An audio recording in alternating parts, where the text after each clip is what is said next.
Bonjour et bienvenue sur la chaîne de Green Spider. Donc aujourd'hui une nouvelle revue concernant donc cette petite lampe de chez TrueNight qui est le modèle T1. Alors juste avant une petite précision, j'avais fait un partenariat il y a très longtemps pour ceux qui suivent la chaîne avec TrueNight, puis on avait arrêté puisque j'avais arrêté aussi les productions de vidéos sur la chaîne pendant plus de 2 ans. Depuis, comme j'ai repris, TrueNight m'a recontacté et m'a demandé de savoir s'il serait possible de faire un nouveau partenariat avec eux et de façon à vous présenter des lampes. Donc j'ai accepté sous condition express bien sûr que je sois libre de vous présenter les revues de manière objective, donc avec les aspects positifs et négatifs. Voilà, donc là on s'est entendu là-dessus. Pour le moment c'est acté comme ça, donc peut-être que vous aurez par la suite la possibilité de voir d'autres lampes, et si c'est le cas, je pense que je garderai pas tout, et du coup on organisera comme ça avait été le cas précédemment, des jeux concours de façon à vous faire gagner les lampes que je recevrai de TrueNight. Voilà, c'était juste pour la petite précision. Alors aujourd'hui on se base sur ce modèle qui est prévu normalement pour l'EDC, voilà, de manière quotidienne. Donc rien du tout de tactique en soi, pas de tête crénelée, pas de bouton de second bouton poussoir d'allumage, etc. Tactique, on est vraiment sur une base de lampe EDC. Alors, jusqu'à alors, TrueNight proposait des accus de manière un peu plus classique. On avait les gros accus de type 18650, et sinon on avait des piles AA, AAA, etc., etc. Et puis sinon il y avait également les accus ou les piles de type CR123. Aujourd'hui, tout évolue très rapidement. Les nouveaux accus dans ce type de lampe, ce sont donc les 18350, comme ici, qui développent donc 1100 lumens. Alors c'est ni plus ni moins qu'un accu de type 18650, puisque c'est exactement la même dimension au niveau du diamètre. Donc c'est la même chose, mais réduit de moitié. Voilà, donc on arrive de plus en plus à miniaturiser finalement la puissance et l'emmagasiner dans quelque chose de plus petit.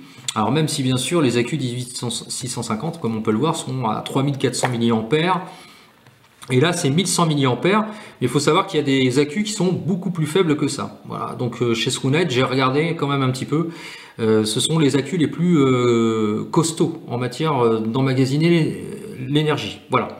Donc c'était juste pour vous proposer de manière à ce que vous voyez un petit peu ce que ça représente au niveau du volume. Alors au niveau de la lampe, au niveau des caractéristiques techniques, comme toujours c'est de l'aluminium anodisé type T6 aéronautique, revêtement noir bien entendu. Petite particularité, la tête ici qui est en acier de type microbillage, qui est quand même du plus bel effet. On a le diffuseur texturé puisque c'est prévu de type peau d'orange pour envoyer la lumière très très large, comme vous avez pu le voir dans la vidéo de présentation. On n'est pas du tout sur un faisceau concentré, on est vraiment sur quelque chose de diffus, enfin en tout cas très large. Voilà. Un clip qui n'a qu'une seule position, type up comme on dit, à positionner donc la tête vers le bas, avec donc pour un clip principal qui va permettre de mettre la lampe à l'intérieur d'une poche et être dissimulée quasiment complètement. Et sinon un double clip ici de type épingle qui permet pourquoi pas de positionner ça sur la visière d'une casquette. Voilà. Au niveau de l'allumage, alors il y a deux options. Soit la lampe est éteinte comme c'est le cas ici, on appuie une première fois et elle retombe dans le dernier mode sélectionné, puisqu'il y a un système de mémoire. Donc quel que soit le type, le mode, la puissance qui sera sélectionnée, on retombera automatiquement dessus. Après, il n'y a plus qu'à sélectionner. Alors quand on est avec la lampe allumée, si on veut monter en puissance, il suffit de rester le doigt appuyé sur la lampe, elle se met à clignoter pour indiquer qu'on est arrivé à la puissance maximale, c'est-à-dire les 685 lumens. Si on veut redescendre, on rappuie sur le bouton, comme le variateur va faire diminuer l'intensité, et on va tomber sur, comme elle vient de le mentionner en clignotant, le mode le plus faible, à savoir les 15 lumens. Voilà, donc la plage d'éclairage va de 15 lumens à 685. Voilà, au niveau du variateur. Voilà ce que ça représente. Alors, il y a également un autre mode, c'est le mode Moonlight. Donc, il suffit, lorsque la lampe est éteinte, d'appuyer de manière continue pendant une seconde et on va tomber sur le Moonlight. Et le Moonlight, c'est 1 lumens d'éclairage uniquement. Voilà. Par ailleurs, si on souhaite, on rallume la lampe. Si on souhaite avoir la puissance maximale, c'est-à-dire le système booster, comme on dit, à 1500 lumens, il suffit d'appuyer 2 fois de suite dessus sur le bouton. Et là, on va tomber sur les 1500 lumens au niveau du boost. On rappuie, on retombe dans le mode précédemment choisi. Et si par contre, on souhaite avoir le strobe, il suffit d'appuyer 3 fois de suite. Voilà, et on va avoir le strobe de déclencher. Alors, à noter que le strobe ne fait pas 1500 lumens, mais 700 lumens, donc à peu près la moitié de puissance maximale possible. Voilà. Voilà donc un petit peu pour le système d'éclairage. Alors, la dernière chose, si on souhaite, parce que là, évidemment, le bouton poussoir est enclenché, il n'y a pas d'autre système d'interrupteur. Donc, si jamais on porte ça dans la poche tel quel, et de manière inopinée, la lampe peut éventuellement, s'il y a quelque chose qui rentre en contact avec le bouton poussoir, elle peut s'allumer de manière inopinée. Alors, pour parer à ça, il suffit de rester appuyé pour obtenir le mode 1 lumens d'éclairage. Et une fois qu'on a obtenu le mode 1 lumens, on reste appuyé 3 secondes et la lampe va s'éteindre. Elle va se mettre à clignoter pour me mentionner, avec un éclairage rouge, pour mentionner qu'elle est complètement verrouillée. Là, il n'y a plus moyen de l'allumer. C'est absolument impossible.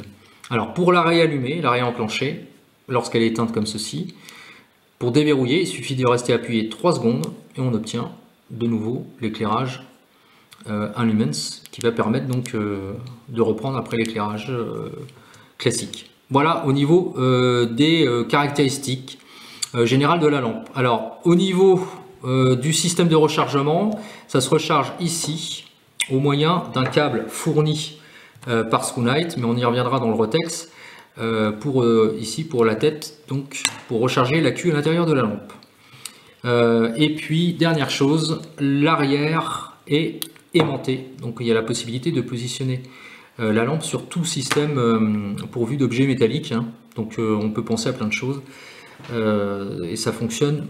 On va en parler juste après dans le retour d'utilisateur. Voilà donc pour les caractéristiques générales de la lampe. Alors maintenant, le Rotex, ce que j'en pense. Alors, dans les aspects positifs, déjà c'est la compacité. On est sur quelque chose de relativement compact, ça s'inscrit parfaitement sur le principe de l'EDC bien entendu. Ça fait 71 grammes, c'est pas ce qui est de plus léger, mais c'est pas non plus très lourd. Tant qu'on reste dans les 70-80 grammes, je trouve que c'est quand même correct. Voilà. Au niveau de la compacité, on est vraiment sur quelque chose de compact. Ce qui est très intéressant pour moi, c'est le diffuseur de type peau d'orange, puisque ça permet d'avoir un large faisceau. C'est ce qu'on demande d'abord à une lampe EDC, je trouve. Donc ça, c'est plutôt pas mal. Le système de la différente possibilité de choisir les modes avec un défilement via le variateur. Ça, je trouve que c'est pas mal parce que ça permet d'adapter la puissance en fonction de son environnement. Donc on n'est pas obligé d'obtenir à chaque fois, on a des modes prédéfinis avec une puissance prédéfinie, alors que là on peut, avec le variateur, varier justement l'intensité en fonction de son milieu. Donc ça c'est plutôt pas mal. Voilà. Et puis le système de verrouillage, bien entendu, est plutôt intelligent. Le clip, bon, il fonctionne très bien, il n'y a pas de souci. Bon, il n'y a rien à dire particulier là-dessus. Et puis au niveau du revêtement, bon, ça tient quand même bien la route. Comme toujours d'ailleurs chez Strunight, il n'y a pas vraiment de surprise par rapport au revêtement. Bon, ça se patine et ça peut s'user éventuellement avec le temps, mais c'est pas particulièrement sensible au choc, à l'abrasion ou des choses comme ça. Donc le revêtement tient quand même pas mal ses promesses. Voilà. Alors les aspects négatifs maintenant, parce que tout n'est pas rose bien entendu. Alors le plus gros pour moi, ce sera au niveau de la connectique. Comme on peut le voir, enfin je ne sais pas si on aura l'occasion de le voir, mais la micro USB est vraiment très très loin à l'intérieur de la tête. Du coup, Strunight propose une prise micro USB qui est assez longue. Alors pas de souci, hein, ça fonctionne parfaitement à l'intérieur de la tête, hein. Et d'ailleurs comme on peut le voir, ça tient très très bien. La lampe franchement elle tient très très bien avec le cordon. Il faut d'ailleurs bien insister pour le retirer.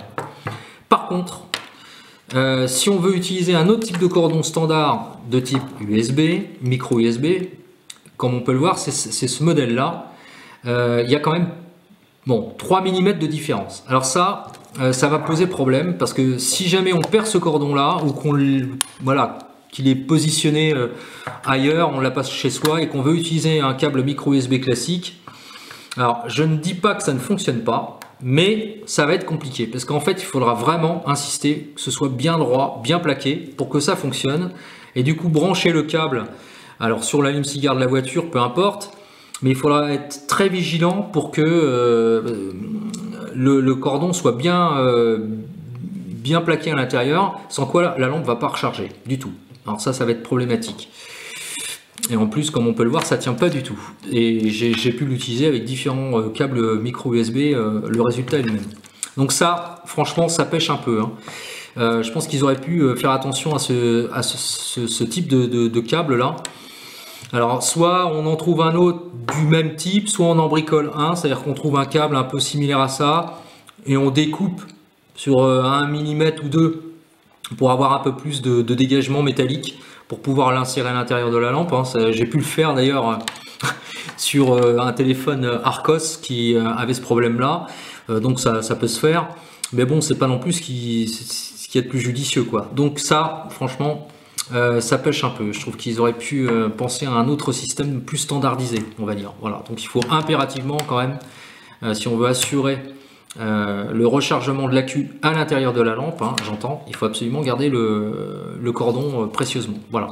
Et le deuxième, c'est le système métallique de l'embase. Bon, ça tient, mais faut pas trop insister, hein. C'est-à-dire que si on va sur un coffre de voiture et choses comme ça, s'il y a des vibrations, il faudra faire attention, il faudra être vigilant parce que la lampe peut éventuellement tomber. Ben, j'ai pu le vérifier. Donc bon, ça fonctionne, mais il ne faut pas non plus trop insister. Voilà, donc c'est juste les deux trucs qui pêchent, en sachant que pour moi c'est celui-ci qui est le plus embêtant finalement. Pour le reste, c'est quand même une très bonne lampe, hein. Faut pas non plus, voilà, surtout pour le prix. On est sur 45 €. Je vais vous laisser tous les liens comme à l'accoutumée pour que vous puissiez aller voir. Donc on n'est pas sur un tarif très élevé, surtout pour une lampe de ce gabarit. Par contre, sincèrement, dernier point, 1500 lumens, pour moi, je trouve que c'est vraiment beaucoup trop. En mode turbo, hein, bien sûr. Donc ça veut dire pendant 30 minutes maximum. Mais enfin, franchement, c'est beaucoup trop, quoi, pour une lampe EDC. Déjà 685 lumens de puissance. Alors on ne sait pas jusqu'où ça ira, hein. Si un jour ça va s'arrêter, je ne pense pas, parce que vu les nouvelles technologies de LED, etc., et puis d'électronique embarquée, on est capable de développer des choses assez impressionnantes, surtout avec les nouveaux accus. Mais sincèrement, bon voilà, pour une lampe EDC, 1500 lumens en mode turbo, c'est franchement trop. Mais bon voilà, c'est présent, ponctuellement, pourquoi pas. Voilà, donc c'était mon rendu sur cette petite lampe de type T1. J'espère que cette vidéo vous aura plu. Comme toujours, si vous avez des questions ou des commentaires, n'hésitez pas, c'est en bas que ça se passe. Et je vous dis à très bientôt pour une prochaine vidéo. D'ici là, comme toujours, portez-vous bien et carpe diem. Salut!